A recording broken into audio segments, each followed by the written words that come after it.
Arriving in 2001 as the first 32-bit handheld console on the market, the Game Boy Advance would succeed the legendary Game Boy and be the best-selling game console in North America at the time. Featuring a new landscape format with side buttons, the GBA would offer a pantheon of 8 and 16-bit ports from previous generations' portable formats. Classic platformers and RPGs have never had such a capable portable gaming home. The console has dozens of excellent games that hold up today, but some of them are remembered as all-time classics for a reason. So check out the best GBA games of all time now. Though THQ gave the Game Boy Advance rendition the moniker Junior, there was nothing small about this portable product.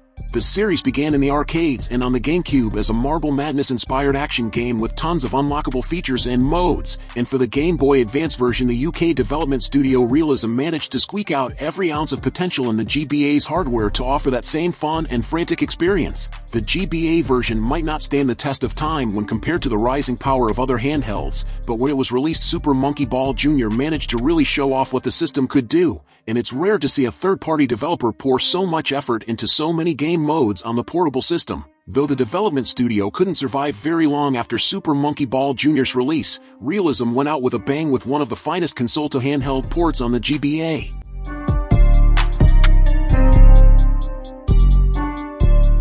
Golden Sun and Golden Sun, the Lost Age Camelot's stunning RPGs are so intertwined that they're essentially two sides of the same coin, and both are truly fantastic RPGs. While the choices you make in your journey aren't as impactful as Camelot would have you believe, there's no denying the richness of the story or the many entertaining characters that you meet. Mechanically it's excellent too, with combat revolving around the securing of the Pokémon like Jin, which you can find via exploration or besting them in battle and then use to enhance the combat prowess of your party. It's all topped off by some of the finest pixel art to feature in any GBA game.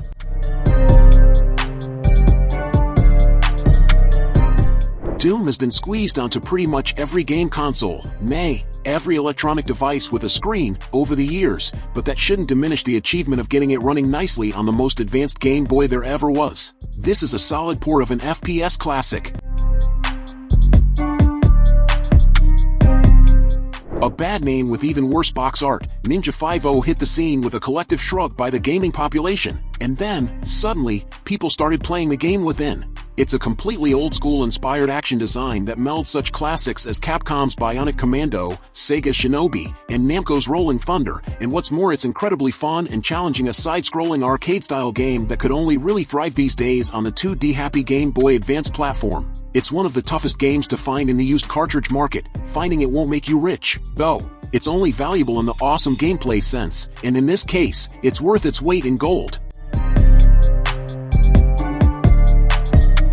Millions' remake of the classic arcade game is not only one of the best games in the series, but the best brawler on Nintendo's handheld. While it includes overhauled versions of the original 4 stages of the arcade hit, it adds 4 more, greatly expanding the fun in the process. Combat mechanics are also expanded, with Million looking to later games in the series for inspiration and introducing new weapons to spice up the already robust gameplay. As with many scrolling fighters, Double Dragon Advance really comes alive with a second player, but considering the high price of the game nowadays, that may be a little difficult to achieve. You would think that hoeing the fields, milking the cows, and other menial tasks would make for an unbelievably boring video game experience, but Natsum's Harvest Moon series manages to suck gamers into its economic-focused gameplay. Addictive as crack would not be a strong enough term for this game, and the Game Boy Advance version works extraordinarily well because you can take the experience with you. The goal is to live a full life on the farm, and you'll find hours upon hours just drifting away as you try to reach that mark. If you'd rather play as a girl, Natsum released Harvest Moon, more Friends of Mineral Town with slight tweaks to the translation and gameplay, and it was also a foundation for the Nintendo DS version of Harvest Moon, but it's the original game that made the big splash.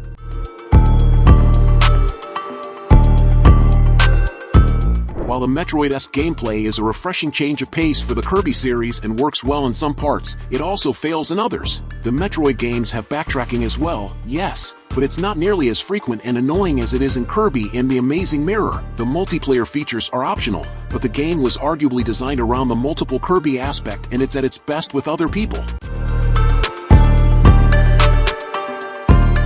Every Nintendo system needs a Legend of Zelda game. It's almost the law or something. It took the Game Boy Advance several years before a development team hunkered down to create an original adventure for the portable system, and the one that was created was an incredibly fun and charming adventure that brought back a lot of the familiar 2D overhead game mechanics established in past games on the Super NES, NES, and Game Boy. The inclusion of the ability to shrink and grow was explored to some really good results, giving Link and players the ability to explore a world that would have normally gone unnoticed at the character's feet. There's a huge world to explore when you're the size of a bug, and the designers pushed some great ideas in this adventure. This charming 2004 release is effectively a spiritual successor of the earlier 1994 Game Boy game, Donkey Kong. Many stages typically consist of Mario trying to retrieve a key to open a checkpoint and then rescue a stolen toy Mario against a strict time limit, but the plucky plumber also needs to guide the retrieved toy Marios to safety in a separate stage and then face an inventive battle against Donkey Kong. It's a neat concept with a tremendous presentation that will test both your platforming skills as well as your old gray matter. Several sequels followed on later systems, but the original remains our favorite.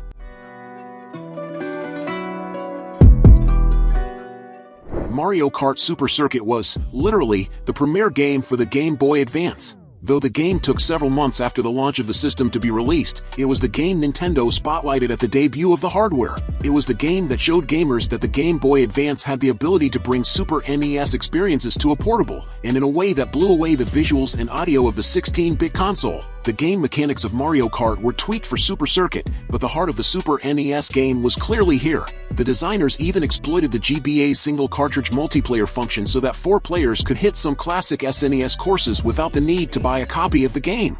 And after the competition, they went out and bought a copy anyway. Awesome work!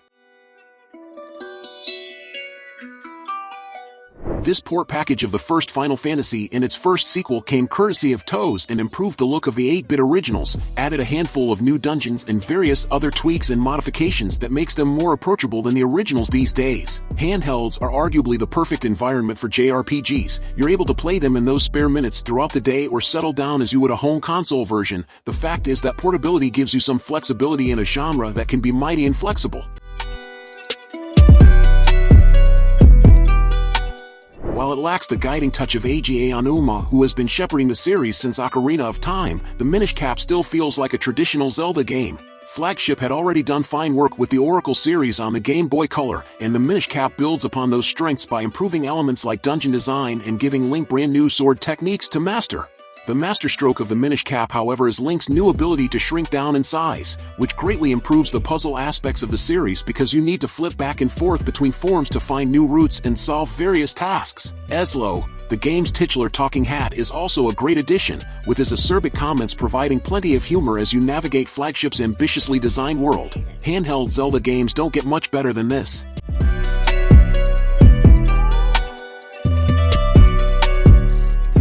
By the time of Metroid Fusion's development, the franchise had already been snagged by the GameCube as the ultimate first-person adventure. But for those who really wanted to go back to the roots of the series, and that's the void Metroid Fusion fills the game as a throwback to the gameplay mechanics of the classic Metroid, Super Metroid, and Metroid 2, but it moves the story forward and gives Samus a sleek new look. It was an incredibly fun adventure with the traditional Metroid twist.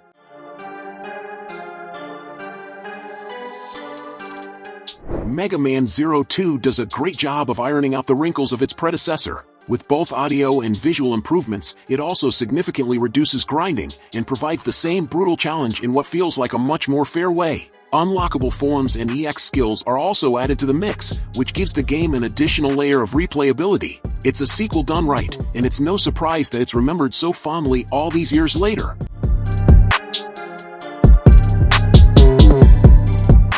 Super Mario World was easily one of the top games in the Super Mario platforming series as it introduced new game mechanics to the mix, including branching paths, multiple exits, multiple endings, and, most importantly, Yoshi. Like the other Super Mario Advance games on the handheld, the original game didn't lose a whole lot in the shrinking from console to portable 10 years later, which meant that you could get the same brilliant platform experience on the go. During the 2000s, Game Freak focused almost exclusively on Pokémon games, but it did find time to turn out this gem of a platformer. Coming across like a stylized manga, drill Dozer works thanks to a sharp localization, challenging and exotic bosses, and inventive mechanics that revolve around the use of the titular drill that protagonist Jill uses. The GBA's often forgotten rumble capabilities are cleverly used to highlight the intensity of your drill's power, while the inventive level design and well-thought-out puzzles ensure you'll always be finding new ways to get the most out of your hydraulic tool.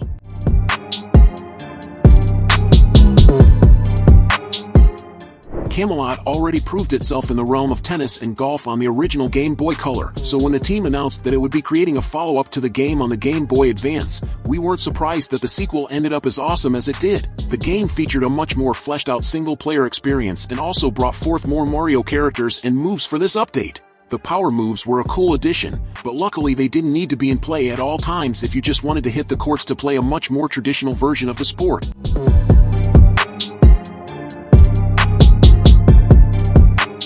It's no word of a lie to admit we've put nearly 300 hours into Square's superb strategy hit. Rather than acting as a straight sequel to the PlayStation original, Square's portable isometric epic is a standalone story set in the world of Evil Ice and features a bunch of young kids trying to find their way home. A gargantuan adventure resides within Square's tiny cartridge, and you'll discover many enhancements over the original PlayStation hit, including a far bigger roster of jobs and enhanced mechanics for learning new abilities. The biggest, and many would say best, change is the introduction of judges who make players follow strict new laws which can instantly turn the tide of battle.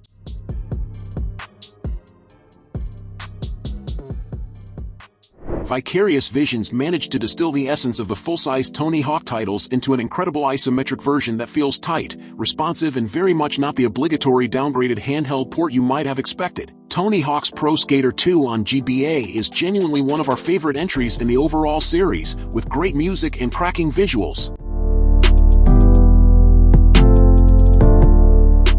The Super NES had Super Mario RPG, the Nintendo 64 and GameCube had Paper Mario, and the Game Boy Advance? This is the portable equivalent. Both Mario and Luigi work together in this unique action RPG game that borrows heavily from the Super Paper Mario design. The way players manipulate both plumbers together gives the game a very unique feel, especially when you have to do very traditional Mario Brothers mechanics using both GBA buttons to do the jumping. The battles feature some real-time elements that add an extra element of player involvement to spice up the gameplay, and the adventure's also funny as hell. A can't miss, gang.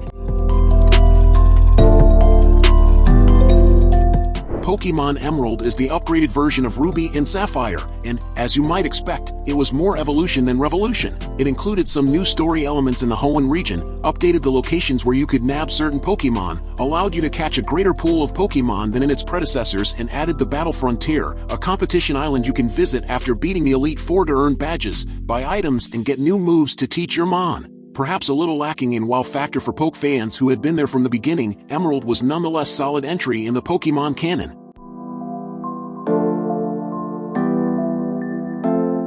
Even though this Super Mario game came before the time of Yoshi and other cool elements that were introduced in Super Mario World, this was one of the top games in the series. I mean, you could dress Mario up like a raccoon. Seriously, this game featured some of the most tough-as-nails level designs in the series, and if they weren't enough, you could go out and buy a second Game Boy Advance, an e-reader, a link cable, and a pack of cards to upload some brand new level designs that weren't built into the original cartridge. It was a concept ahead of its time. Hopefully the Nintendo Wi-Fi connection and the Nintendo DS can bring back the idea of post-release level updates.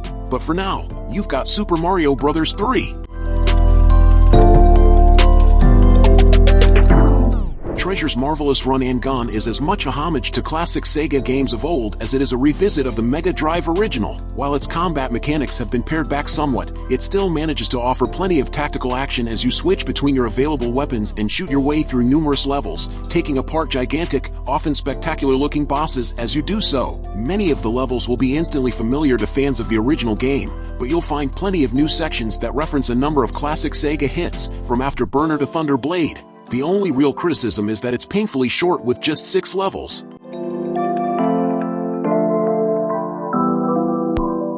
Pokémon Ruby and Sapphire ushered in the third generation of Pocket Monsters and moved the series on from the stalwart 8-bit Game Boy hardware onto the more capable, wider platform of the Advance. The removal of the night-day cycle irked some of the Poke faithful, but Gen 3 brought with it a host of new features, including 2 vs 2 battles and the Nature's mechanic that gave Poke trainers a whole new stat-filled rabbit hole to go down. The widescreen presentation of the GBA improved the look of the battle screens, and the entire Hoenn region looked incredibly lush compared to 8-bit Kanto and Johto.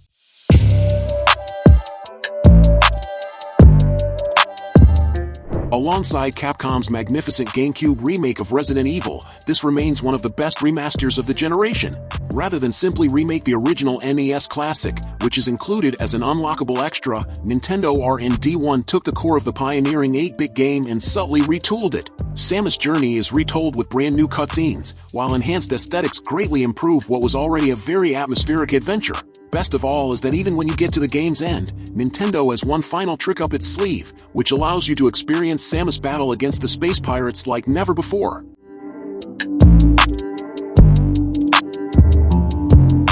Of all the remakes of the Final Fantasy series on the Game Boy Advance, none stands taller on the system than the brilliant Super NES to GBA conversion of Final Fantasy III. The numbering structure has changed to mirror the Japanese releases, but Final Fantasy VI is a remake of the Final Fantasy game released on the 16-bit system in the US more than a decade ago. Awesome graphics, even better soundtrack, and the traditional Final Fantasy gameplay that can't be missed. It's known as the best 2D game in the series by the fans, and the fans have spoken. The game is the best one on the GBA as well. Even today, the GBA version of Final Fantasy VI stands as the definitive version to many die-hard fans.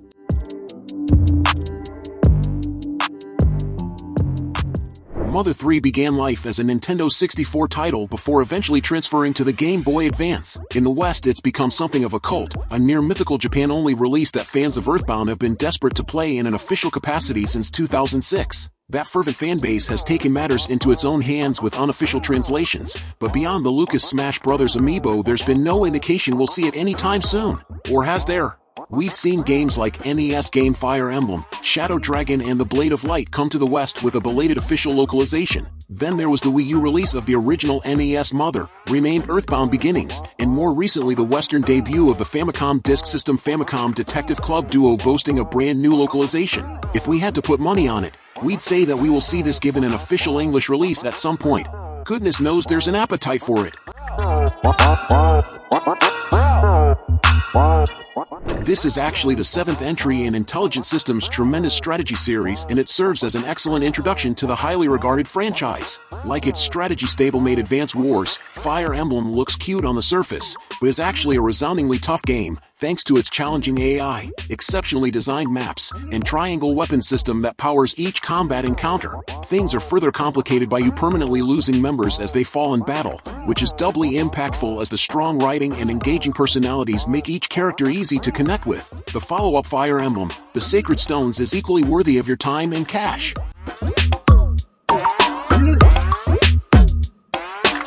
We'll go to the grave believing Yoshi's Island is close to, if not the best 2D platform game ever made.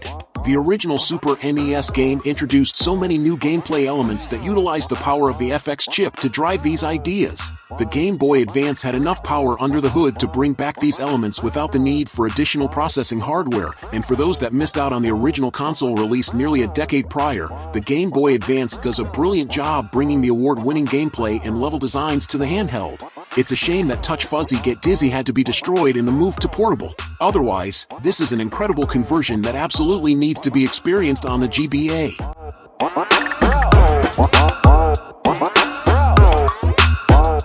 In the decades since the shocking first appearance of Sega's mascot on a Nintendo handheld, it's fair to say that not every team that's worked on a 2D Sonic game has nailed the delicate sense of inertia and tight physics that characterize the classic 16-bit titles. Sonic Advance is one such example that just gets it. Developer Dimps retains the classic feel and coarse design that made the original special while adding fresh elements that prevent it from feeling like a retread of old ideas. Vibrant visuals, charming animation, excellent audio, add multiplayer into the mix, as well as the tiny Chow Garden that linked to the GameCube, and Sonic Advance is a platforming treat up there with Hedgehog's finest. On the Game Boy Advance, pick-up-and-play style gameplay is king, and nothing's more pick-up-and-play than the sport of golf. Mario Golf Advance Tour is a portable follow-up to Camelot's incredible Game Boy Color golf game, which was a port of the Nintendo 64 console design. Almost mirroring that strategy, the GBA version took all of the elements of the GameCube game and shrunk them down for play on the portable. There were tons of course designs with tons of cool little hidden tricks that just couldn't be done on the real-world courses. Even with its 2D restrictions, Mario Golf Advance Tour ended up the finest take-anywhere game of golf then created, and we're still waiting for a development team to best Camelot's design on the Nintendo DS.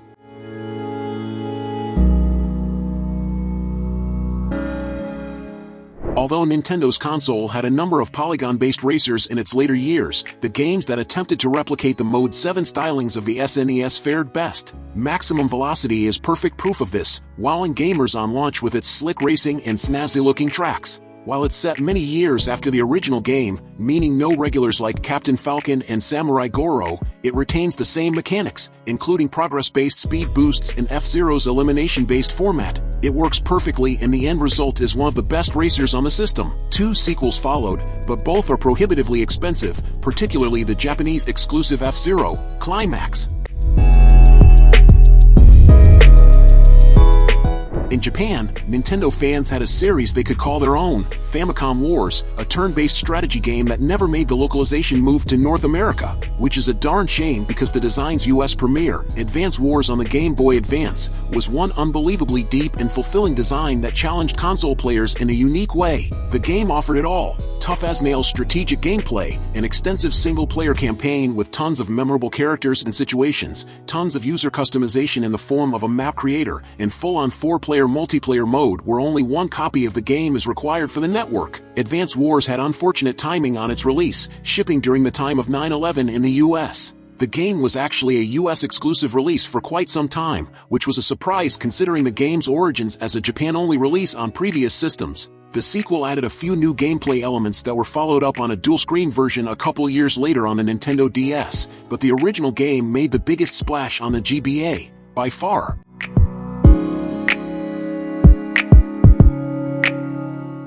This treasure-developed take on Osamu Tezuka's classic character was a real looker in the GBA's library, fitting given the prestige of the property and the adoration of manga and anime fans around the world. As opposed to Treasure's usual output, Astro Boy, the Omega Factor is more platforming beat-em-up than run-and-gunner, with a few shmup-style stages thrown in for good measure. It successfully blends traditional manga-style presentation of the characters and dialogue portraits with more rounded 3D-esque sprites and backgrounds for the action. It's a real winner, a licensed game that lives up to the source material.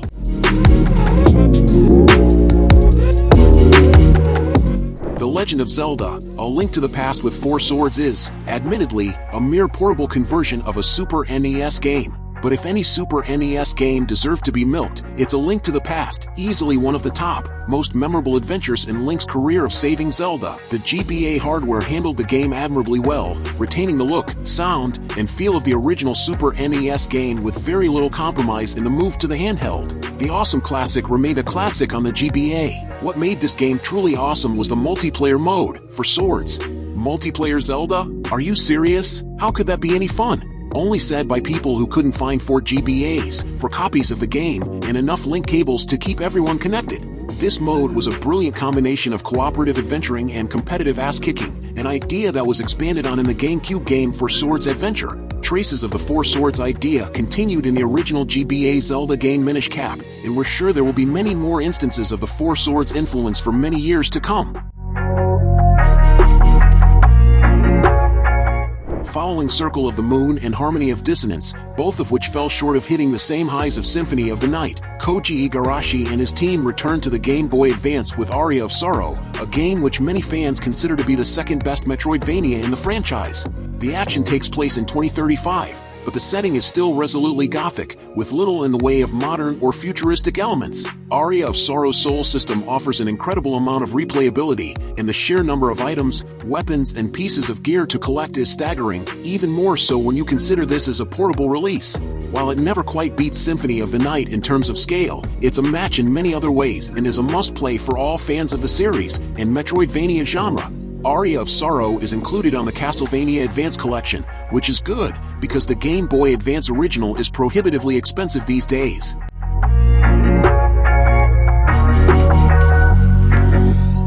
If there was that one game that we would force into anyone's Game Boy Advance library, of all of the hundreds upon hundreds of games released for the system, it would be, without a doubt, WarioWare Twisted. WarioWare Mega Micro games might have started the whole 5-second gameplay genre that's been sequeled and cloned over the years, but WarioWare Twisted took the concept in a completely amazing direction that just couldn't be missed. A gyroscopic sensor housed inside the cartridge turned the GBA into a twistable controller, and game designers had all sorts of fun coming up with awesome little challenges using this concept. Dial a phone, turn a world upside down, even play a modified version of Super Mario Bros. We should have seen it as a sign of things to come. The technology in the cartridge is what we're now enjoying in the Wii Remote, and the Game Boy Advance got it 2 years prior. Unfortunately, even though this game can't be missed, it was missed by many people. The game sold modestly but never really reached that coveted million seller that so many Nintendo-published games enjoy. Perhaps it was the daunting size of the thick box on the shelves, or perhaps it was Wario's ugly mug on the cover.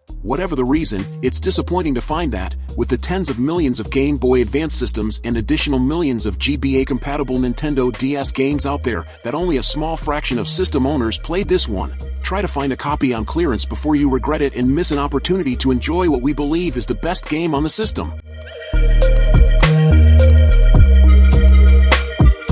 So, did you like the games I recommended? So leave your like, subscribe to the channel to follow me, and activate the bell because I post a lot of videos on this channel and you can't miss it. I would like to remind you that in the description we have a list of different products that can make your gaming experience much better. If you want to buy, the link will be in the description. Anyway, thank you very much for following me this far, and until next time, bye.